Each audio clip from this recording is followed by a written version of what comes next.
கன்னியாகுமரி மாவட்டத்தில் உள்ள திற்பரப்பு அருவியில் சுற்றுலா பயணிகள் தண்ணீர் குறைவாக விழும் பகுதிகளில் மட்டும் குளிக்க அனுமதி வழங்கப்பட்டுள்ளது. கன்னியாகுமரி மாவட்டத்தில் தென்மேற்கு பருவமழை தொடங்கி மழை பெய்து வருகிறது.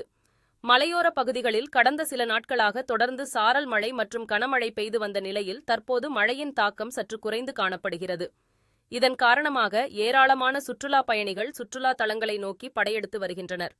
திற்பரப்பு அருவியில் சுற்றுலா பயணிகள் கொட்டும் தண்ணீரில் நீண்ட நேரம் நீராடியும் தங்கள் குழந்தைகளுடன் விளையாடியும் விடுமுறை நாட்களை மகிழ்ச்சியாக கொண்டாடி வருகின்றனர்.